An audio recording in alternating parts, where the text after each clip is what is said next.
All right, what's going on, everybody?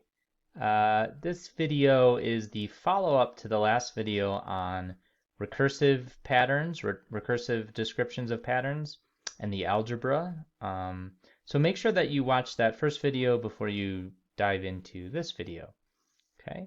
But the objectives here are so our learning targets, we're going to sort of just build on what we learned last time. So deepen our understanding of how one describes a pattern using the algebra of recursion. Okay, so we're going to connect recursive rules to the rate of change. Okay, these really are the same thing, as we'll see. And we'll be able to identify the type of function, whether you're describing a linear function or pattern or a quadratic pattern or a cubic pattern, by reading off its recursive rule. Okay, so let's start with a little quick recap of what we did last time, and let's see how we can build on that. So last time we talked about how recursive rules give algebraic ways of describing how patterns change from one step to the next. That's the idea of recursion, right? Recur means to happen again and again, right? Something that recurs, just the word. And so recursive rules give us a way to build up patterns one step at a time. So last time, what did we do? If I showed you in the last video this recursive rule and we wanted to understand it, the idea last time was to just plug in and compute.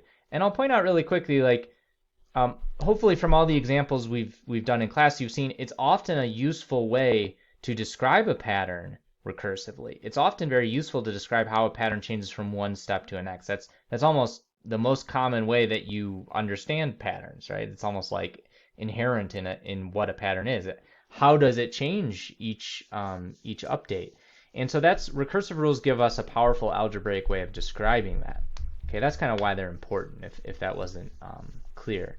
But so last time, what did we do? We plugged in numbers for the variables to sort of try to understand what the rule was telling us. So I have some rule like this, and it's like the question is, what type of pattern is being described here? And this one is pretty simple. So last time what we did is we started plugging in. So let's say that we want to generate the data from this rule. So what does the pattern look like in numbers? Okay, and let's say we start when t is 0. You can think of t like the time. What's the value of f, big F here? Big F is the name of our pattern or our function. So big F starts at 10 when t is 0. What is the value of big F when t is 1? Well, what we did last time was we plugged in. So if you plug in t equals 0, everywhere you see a t in the recursive rule now becomes a 0. And then you just do the arithmetic. F of 0 plus 1 is f of 1. So f of 1 equals f of 0 plus 2. Or in other words, to get from f of 0 to f of 1, the value of f at time 0 to the value of f at time 1, to move from this row to this row, I simply add 2. So since I had 10 before, I'm going to add 2 to get 12. And of course, all the rows for this one work the same way. If you plug in t equals 1 to the recursive rule, you get f of 1 plus 1 equals f of 1 plus 2, or in other words, f of 2 equals f of 1 plus 2. So the value of f at time 2 is the value of f at time 1 plus 2 more. So to move from second row to third row, I add 2. And of course, the same thing happens if I plug in the next number, right? And so this is a particularly simple pattern. And the recursive rule is also somewhat easier to understand just by looking at it. And so my point here is did we really need to go through and do all that plugging in to understand what the recursive rule is saying? And what we're going to hopefully see in a minute is no, if it's not clear already.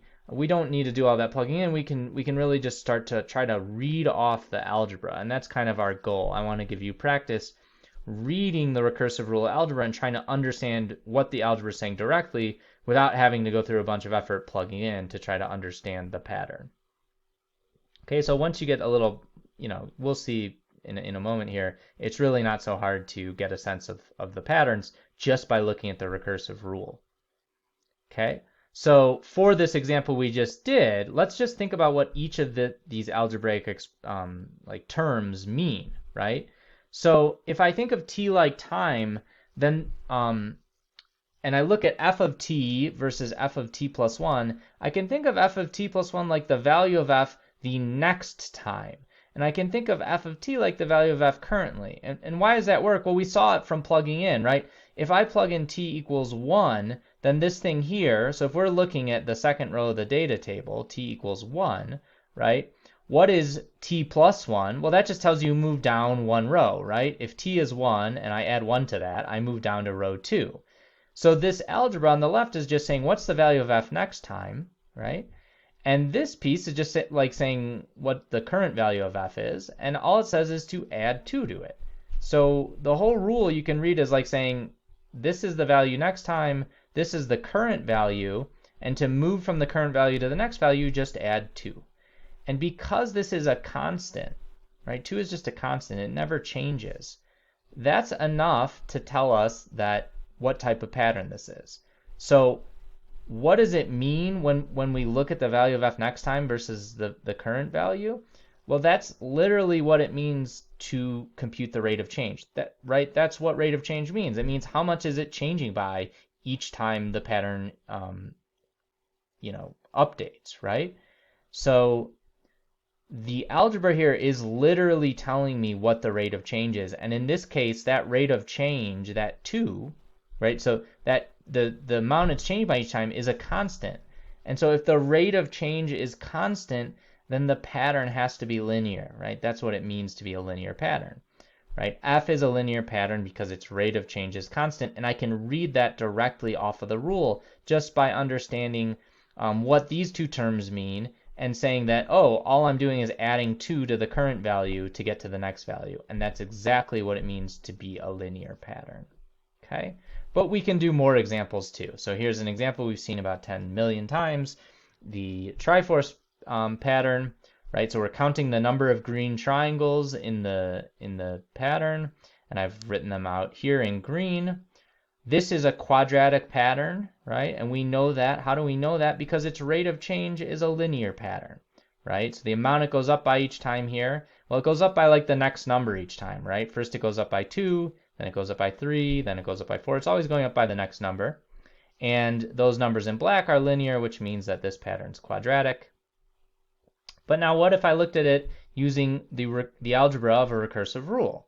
Okay, well, if x is my figure number, so these are the variables, and t is the number of green shaded triangles, then I can write a recursive rule pretty simply, which just says t of x plus 1, or in other words, the number of triangles next time, is equal to the number of triangles this time plus the next figure number, right? If x is like the current figure number, then x plus 1 is like the next one. For example, if you're looking at figure 2, and you want to know how to move from figure 2 to figure 3, well, you just add on the next figure number, right? If we're looking at figure 2, the next figure number is 3, and I add on 3 triangles.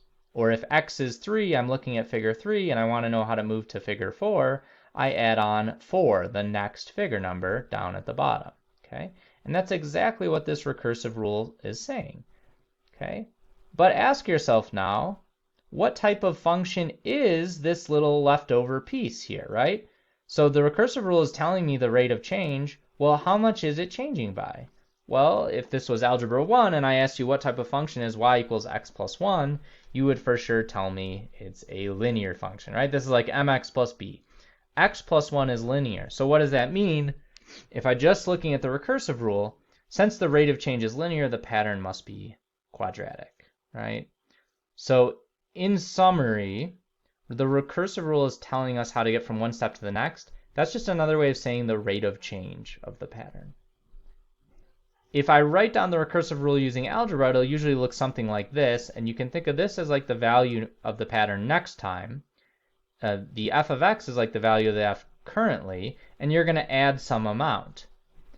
The type of function, the amount that you're adding each time, is telling you exactly the rate of change. So you can understand the pattern just by looking at its rate of change from the recursive rule, okay? So here I've kind of reminded you, cubics build on quadratics, quadratics build on linears, linears build on constants, right? If you take the rate of change of a cubic, you get a quadratic, quadratic, you get a linear, and so on.